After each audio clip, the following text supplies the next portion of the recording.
used to have 52-inch blades on it, but I shortened it because of the fan next to it. Oh yeah, and I always start off whenever I make CNC videos. Well, what most people do, most people start off on low speed, then go to medium speed, and then high speed.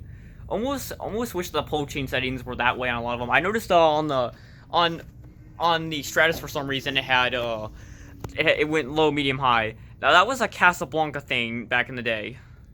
Yeah, for all the fans, the Slumber 3 system. Start at high with a starting capacitor, get it up and going, and then cut it down on the medium and low. I also saw this once in like a 2014 Images Dance Fantasy. I saw a Meridian that was in antique brass with green as well on it. Yeah.